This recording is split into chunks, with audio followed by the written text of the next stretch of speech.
आज यह कक्षा शास्त्री तृतीय वर्ष के लिए लगाई गई है। जो छात्र तृतीय वर्ष में व्याकरण लेकर पढ़ रहे हैं उनका प्रतिष्ठा पत्र में परम लघु मंजूषा पुस्तक निर्धारित है। इस पुस्तक में पुस्तक के लेखक आचार्य नागेश भट्ट जी व्याकरणों के दार्शनिक सिद्धांतों को स्थापित करते हुए कहते हैं कि शब्द और शब्द के अर्थ में एक शक्ति होती है जिसे हम लोग अभिधा लक्षणा व्यंजना के रूप में जानते हैं। अब उस शब्द जिसमें अभिधा लक्षणा व्यंजना ये शक्ति रहती है, उस शब्द क्या है, शब्द के संबंध में बातें हो रही है। इस पर ग्रंथकार कहते हैं कि वह स्फोटात्मक जो शब्द है उसी में वृत्ति रहती है। लक्षणा व्यंजना या अभिधा जो वृत्तियां होती हैं वो उसी स्फोटात्मक शब्द में रहती है। अब स्फोटात्मक शब्द के संबंध में इन्होंने कहा कि वह स्फोटात्मक शब्द क्या है, तो वह परा पश्यंती मध्यमा वैखरी चार प्रकार की जो वाणी है, चार प्रकार के जो नाद हैं, उसमें मध्यमा नाद जो है वही स्फोट रूप है।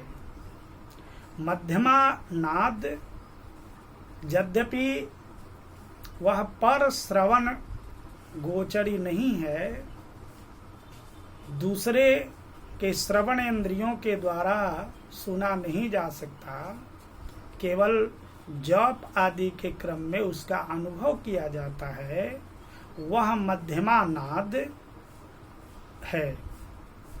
उसे ही स्फोट व्यंजक कहते हैं। स्फोट की व्यंजना, स्फोट का स्फुटित होना, स्फोट जहाँ से अर्थ स्फुटित होते हैं वह वही नाद है।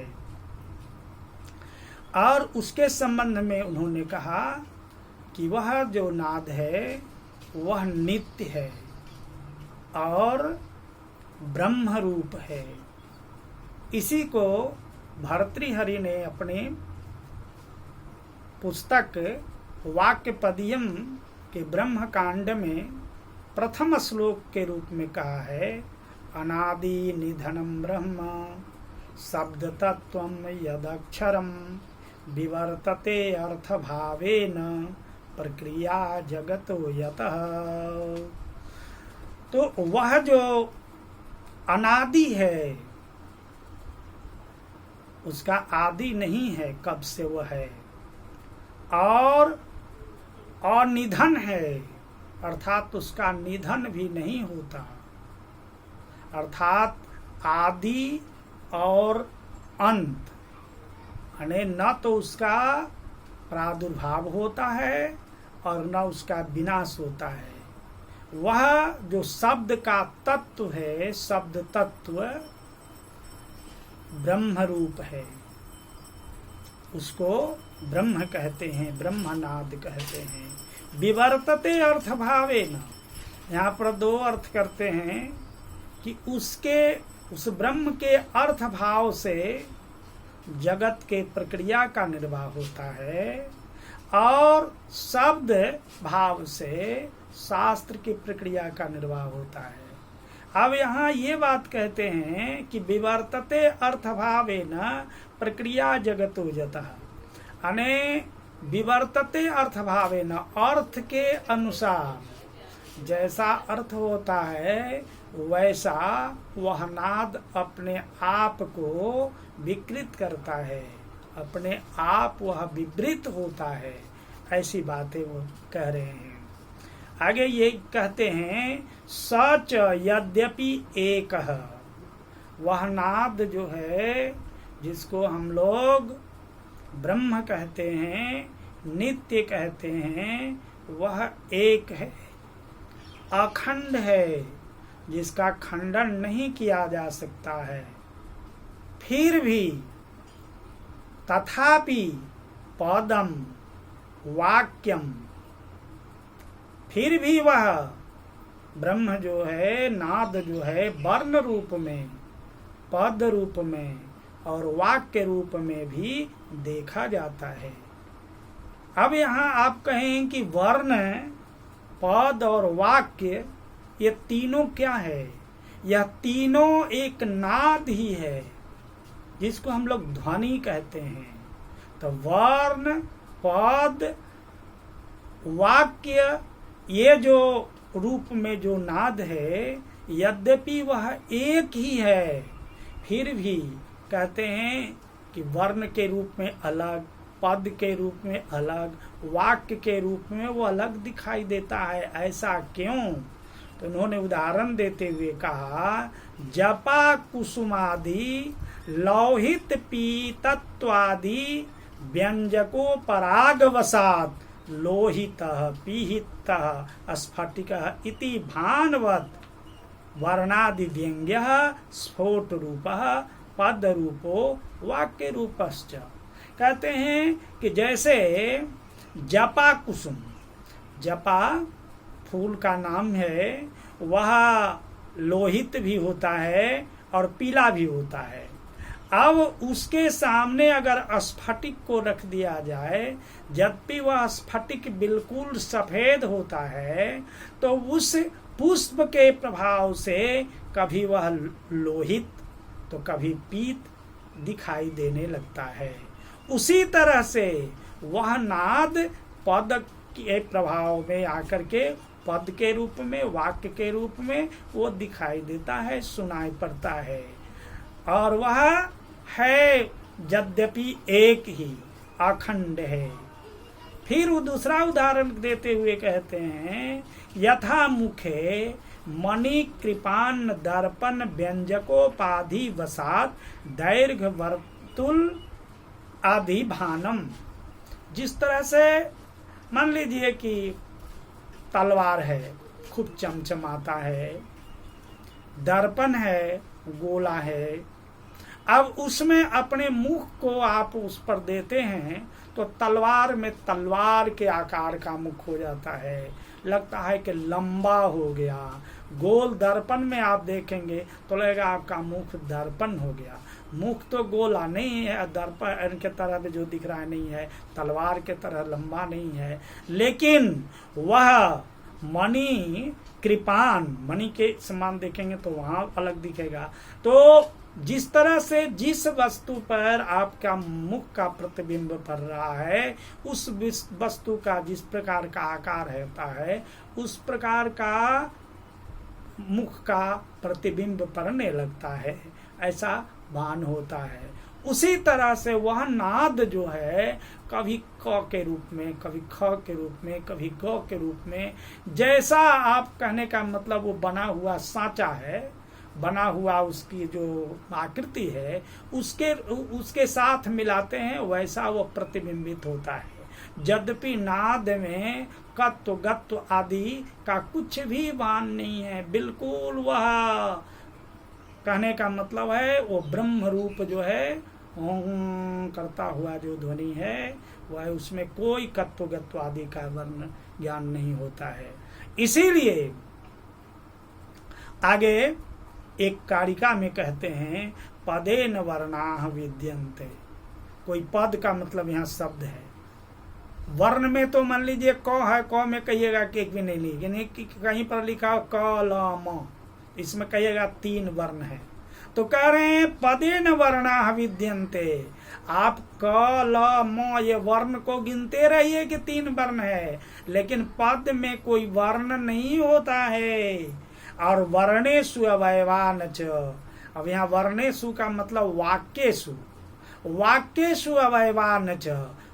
वाक्य जो है राम गृहम गच्छति, आप कहेंगे राम अलग है, गृहम अलग है, गच्छति अलग है। कहा कि यह भी नहीं है, रामः गृहम गच्छति, आप इसको ये कह रहे हैं, लेकिन यह भी नहीं है, वह एक ही है।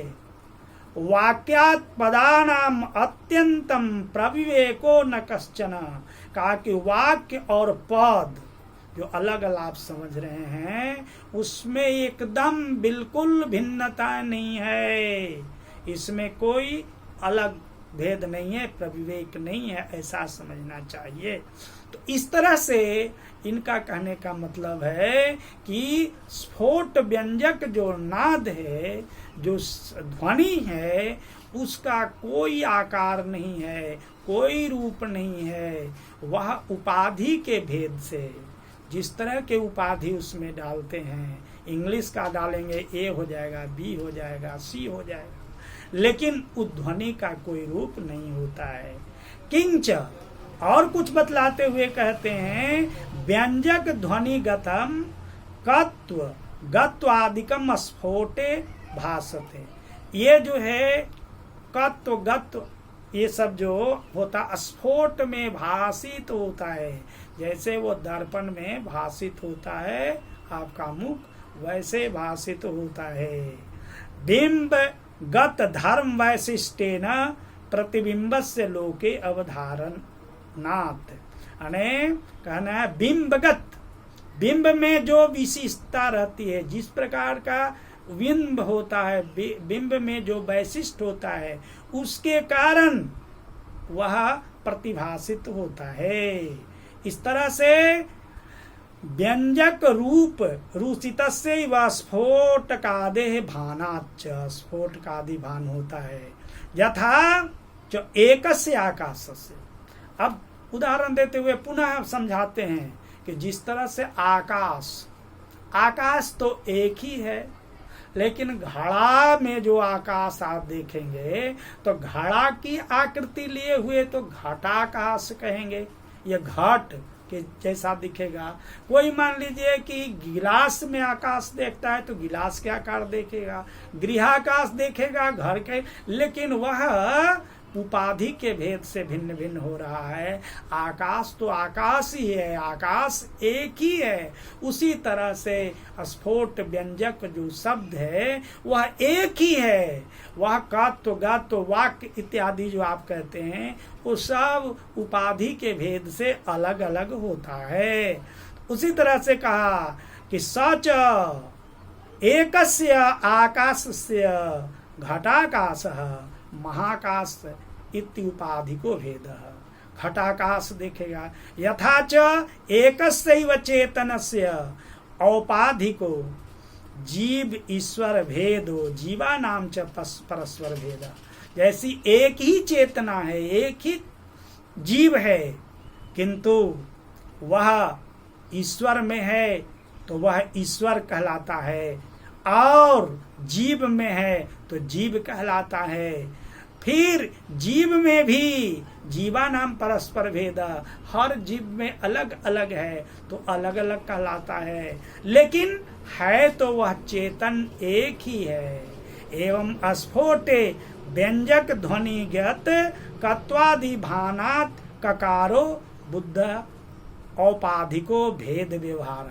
उस तरह से, इसी तरह से स्फोट में जो व्यंजक कत्व गत्व आदि का जो भान होता है वह बौद्धिक है और उपाधि के भेद से व्यवहार होता है, यद्यपि उसमें कोई भेद नहीं होता है। औपाधिको भेद इत्यत्र उपाधि कत्वादि भिन्न उपधेय। अब देखिए औपाधिको भेद, औपाधिक किसको कहते हैं? भेद को कहते हैं। इत्यत्र उपाधि क्या है? उपाधि कत्वादि, वो जो है उपाधि है भिन्न। औपधेय, उपधेय क्या होता है? उपाधि जिसकी दी जाती है उपधेय कहलाता है।